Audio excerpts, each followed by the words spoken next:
Olá pessoal, estamos começando mais um podcast Consumidor em Foco. Eu sou Alex Machado, advogado, membro da Comissão de Defesa do Consumidor. Nós vamos falar sobre uma temática bem importante. Hoje a gente fala sobre um tema que vem tirando o sono de muita gente, o famoso aluguel garantido. Aquela promessa de que o imóvel vai se pagar sozinho, que você ainda vai ter lucro todo mês. Será que isso é real ou é uma grande armadilha jurídica? Hoje nós vamos falar com a prazer de receber aqui doutora Natália Portugal, advogada especialista em direito condominial e imobiliário, com forte atuação também no direito do consumidor. Doutora Natália, que é membro da Comissão de Defesa do Consumidor. Seja bem-vinda, doutora. Muito obrigada pelo convite. É um prazer estar aqui e falar um pouco realmente desse tema que tem crescido, tomado uma proporção, né? A gente sabe que tem muitos interessados em fazer essas aquisições, né? E hoje o que a gente mais vê são pessoas se aproveitarem desse interesse, né? Utilizar o argumento, né, de vai ser um investimento, ele se paga, pode meter a cara, que é tranquilo, é garantido, né? E a gente depois vê que não é bem assim, que na verdade é uma grande insegurança jurídica. Explica pra gente o que é o aluguel garantido, o passo a passo de tudo isso. Hoje o que a gente vê muito são aquelas propostas em que você pode estar adquirindo, né? Seria uma copropriedade. E a partir dessa copropriedade, né, a gente consegue usufruir de um espaço, né? Entretanto, esse espaço, ele, da mesma forma que eu posso utilizar, você consegue utilizar. Muitas vezes eles dizem que vai se pagar. Como assim? Ele fica ali para a utilização de outros que vão estar pagando o aluguel, e a partir desse aluguel, o meu investimento se pagaria. Eu não precisaria ter uma contraprestação. Só que muitas vezes esses empreendimentos eles não são entregues. A gente tem alguns casos, inclusive tivemos aqui no Ceará, mas tem em vários outros estados, situações em que os empreendimentos não foram entregues, o pagamento foi feito, e aí aquele proprietário acaba tendo que arcar com condomínio, com IPTU, com vários encargos, né, por conta daquele imóvel. Tem um caso prático para passar para a gente, para o consumidor que está nos assistindo ou nos ouvindo, ele possa até entender realmente. É aquela velha história do eu tenho uma oportunidade para você, vamos almoçar conosco. Exatamente. Eles usam exatamente esse artifício de, olha, vai ser bem rapidinho, 15 minutos, escuta a gente, vai ter um almoço, vai ter aqui um champanhe, você vai conseguir conhecer essa área. Eles colocam área kids, eles fazem todo o psicológico, né? Eles tocam o sino quando fazem uma venda para você se sentir até mesmo, muitas vezes, coagido, pode-se dizer assim, a efetuar aquela compra. Eles passam uma imagem de, se você for inteligente, você vai fazer a compra. Você vai fazer essa aquisição. Se você não fizer, você vai estar perdendo oportunidade. Você realmente está sendo burro. É basicamente isso que eles passam. E eles vão cansando você. Na verdade, eles não são proprietários, é isso? É como se você comprasse uma cota. Uma cota. E aí, essa cota gera para você uma possibilidade de uso. Muitas vezes eles sinalizam, você pode utilizar 2, 3 vezes ao ano, né? E aí você paga aquele valor para ser um dos proprietários, né?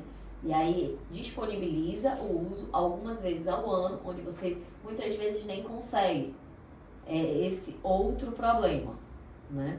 Por quê? Se eu tenho interesse em utilizar e posso utilizar 2 vezes ao ano, mas aquele local não está disponível para uso, eu estou pagando por uma promessa que não me foi de fato concretizada. Então, na verdade, é como se fosse um local que eu tenho ali por uma temporada para levar minha família e eu posso utilizar. Ele dá a entender, talvez, na hora da contratação, que eu tenho uma liberdade de entrar em contato e ter aquele dia para reservar, né, aquele local ao qual eu estou pagando lá para poder ter acesso. E no dia que vai se utilizar, existem vários empecilhos, né? É outra temporada, não temos como, tem que ser outro dia. E aí, quando o consumidor ele vai querer desistir disso, ele tem grandes problemas, não é isso? Com certeza, porque aí muitas vezes aquela equipe que vendeu já não existe mais, né? Eles rapidamente, quando terminam o empreendimento, eles dissolvem aquela empresa, então você tem que buscar para quem eu vou cobrar, a quem eu vou exigir. Tem casos, e a gente se depara no judiciário, que nem mesmo contato para rescisão consta no contrato. Então não se sabe nem quem buscar para rescindir. E aí você fica naquele ping-pong, vai para uma pessoa, vai para outra. E isso é muito importante, inclusive, ser dito, que no momento da compra, não é só a construtora daquele empreendimento. O corretor ele também é responsável. Todos os envolvidos naquela venda respondem por aquilo ali que foi feito de forma errada, daquela promessa que é impossível de ser cumprida. Como é essa história de que o empreendimento por si só se paga? Da onde vem isso? Isso aí é uma informação que seja abusiva, é considerada abusiva? É uma deslealdade com o consumidor? Com certeza. Porque o que acontece? No momento em que você sinaliza para um comprador que aquilo ali se paga, o que é que eles sinalizam? Que é um investimento. E para ser um investimento, ele inclusive tem que haver o cadastro como o investimento fosse, né? Eu não deixo de ser consumidora por se tratar de um investimento, né? Esse é um primeiro ponto. E o segundo ponto é que não tem como garantir que ele vai se pagar com aluguéis, né? Porque a gente está falando de uma promessa, mas a gente tem que lidar com a realidade de mercado. Então, nada garante que aquele local, aquele apartamento, aquele flat, aquela casa, né, ela vai estar alugada o ano todo por aquele valor que estão sinalizando, né? E muitos desses empreendimentos, inclusive, se oferecem para realizar esses aluguéis.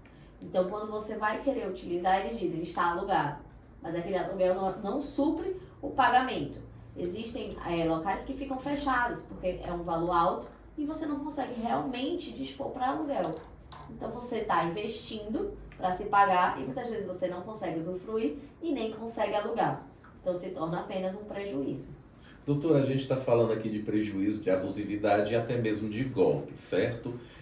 Em alguma situação, por exemplo, a gente sabe que não é uma condição de negócio que não é estritamente brasileira, né? Ela já existe há muito tempo em outros países, né?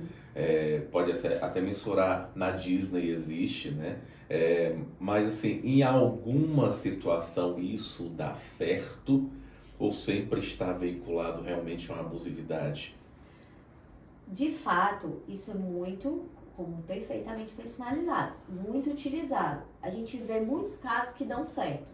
Quando é que a gente tem que tomar muito cuidado? Quando é diretamente com o empreendimento, né, com aqueles corretores que estão fazendo a venda diretamente, né, e quando são coproprietários desconhecidos. Eu sempre oriento que a gente faça esse tipo de contrato com pessoas ou conhecidas ou que você tenha de alguma forma contato direto, certo? Existem maioria aí desses empreendimentos que a gente vê, por exemplo, na praia, como aqui no Ceará a gente tem muito, que são utilizados dessa forma. Mas são feitos contratos, né? Existe todo um respaldo jurídico. Eu sempre oriento que seja feito acompanhado de uma assessoria jurídica, aquele contrato, onde exista uma fundamentação do que pode ser feito, o que não pode ser feito, a quem devemos buscar em caso de um problema, né? Tudo isso precisa estar muito alinhado, mas sim, funciona e muito bem. A copropriedade ela é utilizada, aí, juridicamente falando, desde sempre. Mas a gente precisa ter a cautela de com quem vamos fazer. Certo? Inclusive, um dos pontos é verificar as empresas, né? Se existem demandas judiciais com esse tipo de problema. Então, se eu vou adquirir um imóvel com aquela construtora, eu vou verificar se ela já não tem um problema de ausência de entrega de empreendimentos, problema de ausência de uso dos locais por excesso de demanda ou pessoas solicitando a devolutiva do dinheiro porque realmente não se pagou o aluguel. Promessas vazias. Então, tudo isso é interessante que seja buscado antes de você fechar um negócio. O consumidor ele pode buscar essas informações aonde? O Reclame Aqui é um deles? Com certeza, o Reclame Aqui ele é extremamente conhecido, né? E acredito eu que é o mais utilizado já pelos consumidores. É uma forma, sim, né? A gente vê principalmente esses grandes empreendimentos estão lá e tem tanto apontamentos quanto aquela questão do se foi respondido, se houve um retorno por parte, porque acredito que isso demonstra uma seriedade da empresa. Existem também formas de você verificar se existem processos, né, ativos. E eu sempre oriento que busque realmente uma orientação jurídica, porque eles conseguem obter uma certidão e auxiliar realmente em todo o procedimento contratual. Na dúvida, o ideal é não fazer, né? O que diz a lei com relação a isso? A gente já entende aí que é uma relação de consumo. Isso, é uma relação de consumo, né? Ainda que tenha essa citação de investimento, não deixa de figurar como uma relação de consumo, tá? E precisa ser devidamente respeitado. O consumidor ele não pode sofrer prejuízos. Caso haja a ausência de entrega do empreendimento, caso haja um dano no sentido de estou impossibilitado de utilizar ou aquela promessa que me foi feita de aluguel garantido não está se cumprindo, eu posso pedir essa rescisão contratual. E em alguns casos, inclusive, a gente tem decisões que obteve aí uma indenização de danos, porque houve uma promessa, houve uma expectativa, vamos dizer assim, e foi frustrado, né? Então, existem hoje casos, né, de indenização, mas essa rescisão, ela com certeza acontece, tá? Não tem nenhum empecilho, só precisa ser comprovado que aquela promessa não foi cumprida. O pessoal fica muito atento. Mesmo comprando para investir, você continua sendo consumidor, tá certo? E o corretor que promete o impossível pode responder junto. Quando o sonho virou pesadelo. Doutora Natália, quando chega no judiciário toda essa história de consumidores, compra de imóvel, que o empreendimento atrasa, como é que vem ocorrendo isso perante a justiça?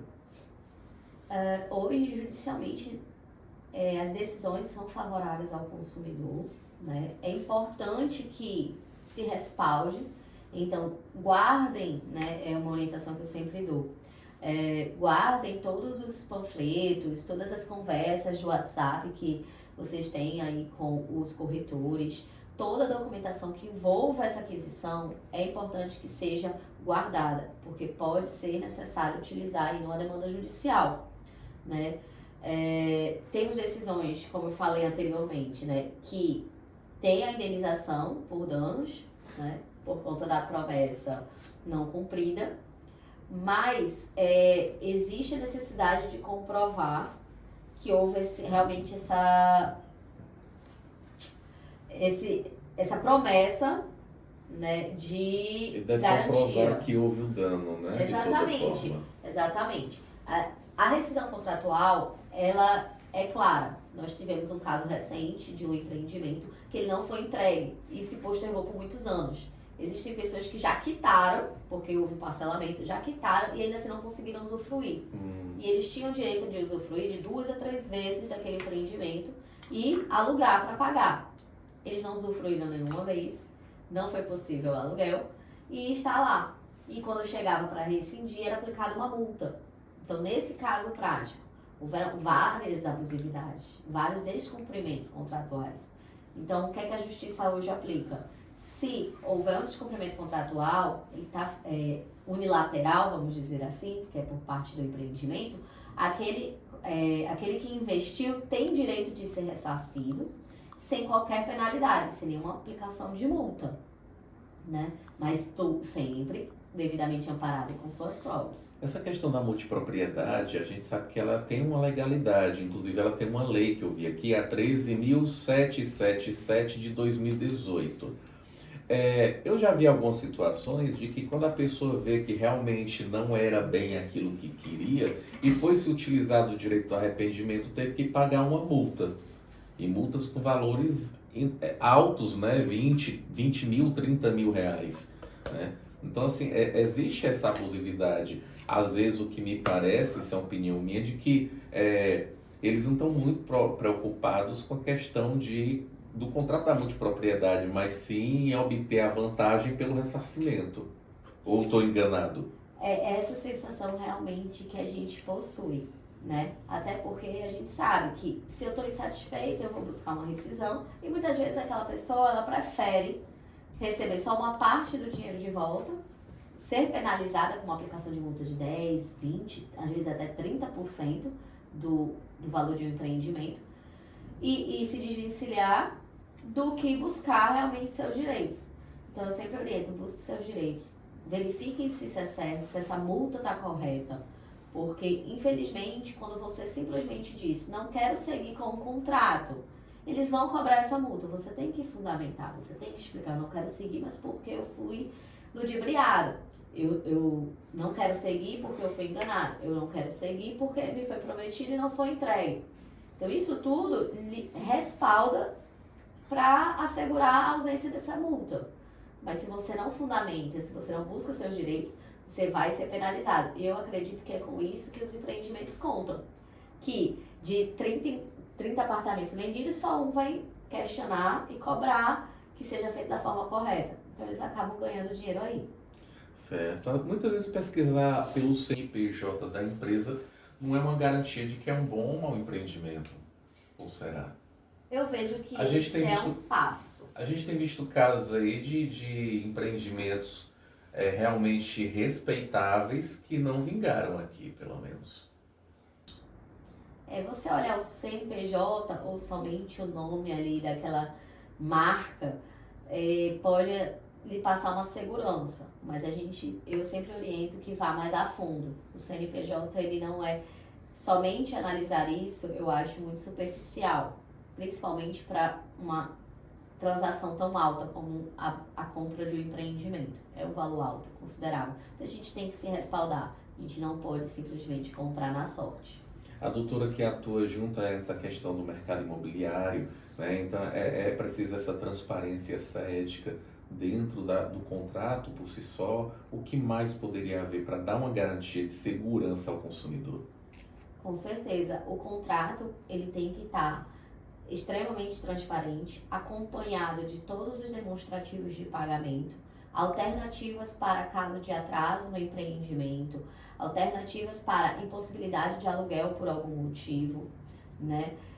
Muitos contratos não prevêem nem mesmo a rescisão motivada. Então, se isso já por si só demonstra uma fragilidade, uma abusividade. Então, estar acompanhada de todas as certidões negativas da empresa, se está devidamente cadastrada, caso seja algo que promete aí como investimento, precisa estar cadastrado com a comissão de valores. Então isso tudo precisa ser analisado. É importante que seja verificado, inclusive, o capital social da empresa, porque em caso de uma judicialização, com base nesse capital social que a gente vai identificar se eles têm condições de suprir a penalidade que será aplicada, uma multa que será aplicada para eles pagarem. Às vezes eles botam um capital social pequeno por conta da questão de impostos. Sim. E aí quando a gente vai judicializar, eu peço um valor altíssimo, né, considerando o valor do empreendimento, mais danos e tudo. E eles nem mesmo, eles alegam que não tem por conta do capital social. Então isso tudo tem que ser muito analisado, né? Tudo é bem fundamentado, bem amparado, bem amarrado, para que, se a gente tiver dor de cabeça, pelo menos a gente consiga resolver. Esse investidor consumidor então tem que ter muito cuidado antes de fazer essa contratação. Não é uma situação simples do tipo, vamos ali almoçar, tem uma oportunidade inédita para você, não funciona bem dessa forma. Tem que se analisar todos os critérios, não é isso? Com certeza. Inclusive, eu sempre falo que toda e qualquer propriedade que você vai adquirir, você tem que fazer com a calma, né? Com a atenção. Por quê? Se você vai adquirir um imóvel, aquele imóvel vai lhe acompanhar por muito tempo. A gente está falando de uma transação de valor alto, de uma responsabilidade que decorre. Você está adquirindo de outro que pode não ter uma seriedade. Então, independente de ser um imóvel para utilização conjunta, se esse de aluguel garantido, ou para você residir de fato, você precisa ter todo o respaldo. Vai no cartório, verifica se existe alguma pendência, né, seja documental, seja junto à prefeitura, para realmente não ter nenhuma surpresa desagradável mais para frente, né? Supondo que aí foi feito de uma forma transparente, de uma forma fidedigna e aí está dando certo. Esse investidor, o que é que ele pode fazer com esse empreendimento? Ele pode alugar, ele pode vender, o que ele pode fazer, o que ele não deve fazer? Perfeito. São duas situações que a gente tem, certo? Depende de como foi feita a compra. Existe uma compra onde você pode dispor da forma como lhe for melhor e conveniente, e existem outras que existem restrições, que você não pode passar para terceiros, né, sem devido aluguel de fato, né? Ou então você somente pode passar para terceiros que tenham algum vínculo com você. Então, tudo isso depende da forma como foi contratuado, compactuado, né?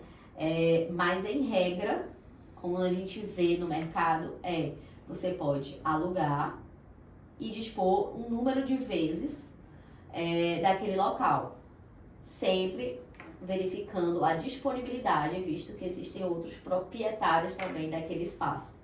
Então, você pode alugar, você pode usufruir. Existem algumas limitações, algumas redes grandes, inclusive, disponibilizam que você pode usar ou nessa ou nas filiais, que chamam em outros estados, que é uma forma, inclusive, de você, poxa, eu posso viajar para outro canto e eu já tenho local para ficar, eu não preciso pagar de novo ou pagar a mais. Então, só minha orientação é sempre cuidado com o canto da sereia. Tudo que parece muito bom, Que é muito sedutor, né? Exatamente. Quando tá muito bom, a gente dá um pé atrás e não vai no impulso.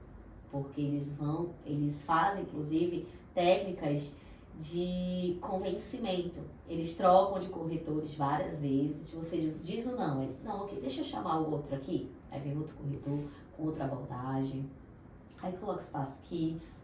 Eles colocam água, suco, refrigerante, inclusive muito cuidado com cerveja e champanhe, porque você pode alegar a nulidade daquela contratação porque você não estava na sua consciência, você estava consumindo bebidas alcoólicas. Então isso é uma forma, inclusive, de requerer a nulidade, né?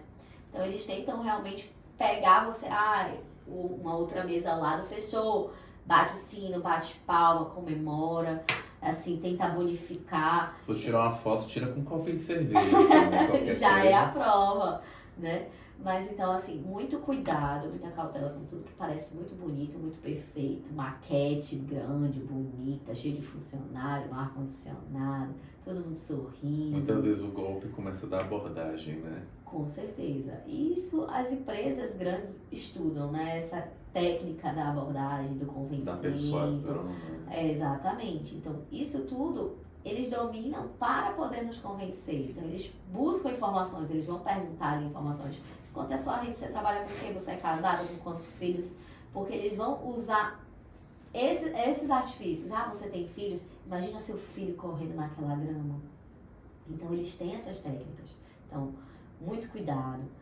Verifique, não vai no impulso. Porque muitas vezes, inclusive esses estandes, eles ficam em barracas, na praia, né? Ali você vai, às vezes, para curtir a praia, comer um caranguejo.